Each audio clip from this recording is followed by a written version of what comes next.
Masamune Makabe admires the attractive demon in the mirror after taking a shower. His well-defined muscles tense and flex as though he were standing for a Greek sculpture. Unfortunately, his posing is interrupted when his sister, Chinatsu, casually refers to him as the personification of vanity, since honestly, shampoo, shower, and a quick pose in front of the mirror in the morning.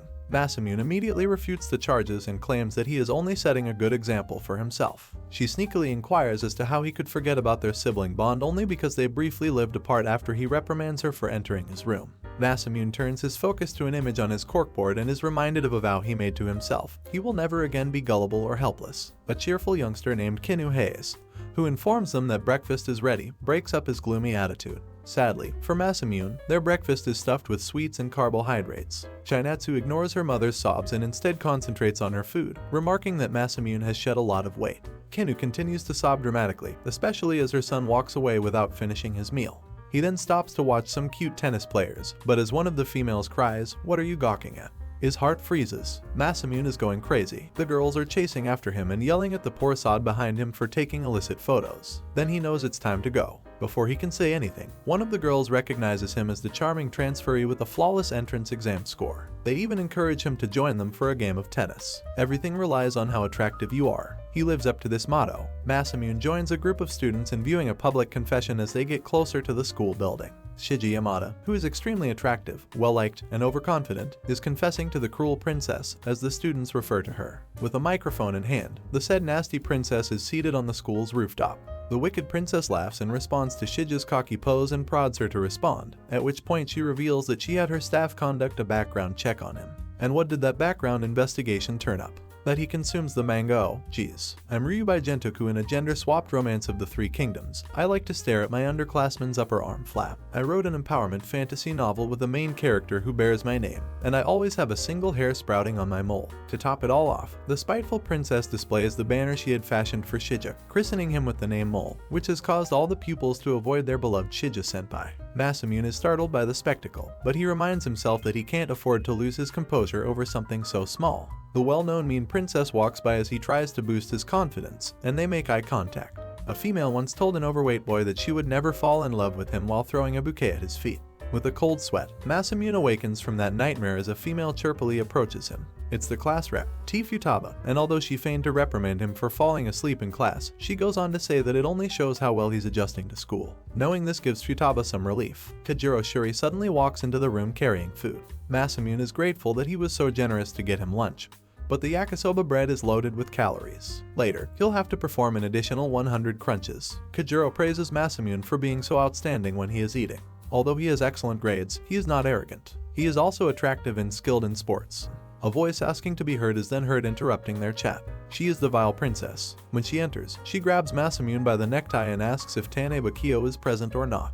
When Akio Tanebe raises his hand and introduces himself, the intense stare down between them ends. The nasty princess is satisfied when she reads a letter that begins, "I fell for how dignified you looked in PE class." After she leaves, Kajiro informs Masamune that the vengeful princess, like him, has the highest GPA in their class and is also stunning. Masamune becomes confused at the mere mention of the name.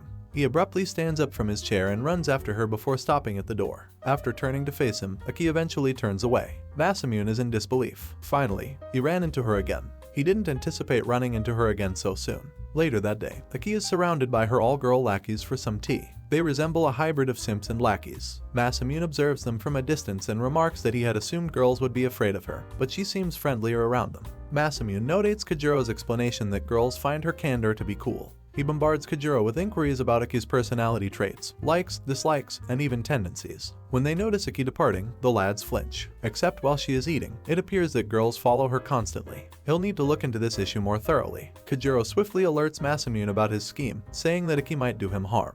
He shouldn't worry, the taller boy assures him. He hurriedly gets up from his position as he then realizes something. He lost track of Aki. That is until he notices a bag being carried by one of Aki's henchmen. He instantly follows her to a building after noticing anything odd. With Aki berating her for taking so long, Yoshino sneaks into the building holding the bag. Yoshino apologizes for being late and for receiving only 2 cutlet sandwiches. I see what Aki is holding in the metal case. It's a spider. An elephant. Masamune runs in, yells in terror, and collapses in a nervous heap in front of Aki. So much for sneaking around. He laughs as he realizes his error and explains that he wasn't listening in. He merely observed Yoshino coming this way. Are you saying that you didn't expect I'd be in here? Becky asks. Piggy would eat lunch in the storeroom, I suppose. She also seems to enjoy eating calorie-dense foods that are only healthy for persons who engage in strenuous physical activity. He is causing trouble, so Aki asks him to leave. Masamune urges her not to worry and maintains a friendly manner. She is hardly the only sporty female who eats more than she does. Aki admits that she's powerless to stop. If she consumes food like everyone else, she simply becomes ravenous quickly. Masamune hastily informs her that he has somewhere to be, but Aki asks for his name before he can depart. As most of his classmates refer to him, he gives her his last name. However, this does not shield him from Aki's menacing gaze. She cautions, tell anyone about this, and you'll regret it. Masamune shudders at the thought, but he thinks he's been given a trump card. Masamune has been seen hanging out with Aki more since this. Because of this, Kojiro informs him during physical education that there is a class rumor that he could be the cruel princess's potential love interest given that he has just become close with her. Kojiro is informed by Masamune that it isn't at all like that. Play clips of Aki attempting to sabotage his day. He responds that he is okay when the girls watching his game with Kojiro inquire if he is alright. He begins to pick up the ball, but a passing child urges him not to be so arrogant. Man, it seems as though not just girls may be frightful while in love. Yoshino looks to be nodding off when Aki leaves the school. She is urged to wake up since she is once hungrier. She urgently needs to eat. Yoshino inquires as to whether she would want rice or bread. But Aki only replies that she feels weak and doesn't care what she has. She should buy it quickly. She leaves Aki and dashes off to a shop around the corner. Aki is concerned about how her physique is deteriorating in the meanwhile. When she attempts to find out where Yoshino went, a boy's voice says, "You're in quite a hurry. Do you plan to meet Makabe?" The person she refers to as the pudding prince is Aki Otanabe. He tells her to stop talking before she can continue. He tugs her hair by grabbing it. She advises him to let go of her and that she doesn't care about appearances. He's going to cut off her lovely princess hair because he's not finished with her yet. But someone snatches his scissors before he can accomplish anything. Masamune appears. Given Aki's reputation, he expected this to occur. Akio flees while shouting after realizing that Aki is no longer by himself. Masamune wonders if Aki is wounded even though he is bleeding. She ought to be the one asking him this, says Aki. If she is safe, he tells her it doesn't matter. Once it penetrates, that kind of cut just stings. Masamune thinks that since Aki has done this, he can no longer be cruel to him. For more anime recap, click here to subscribe and watch more. Thanks for watching.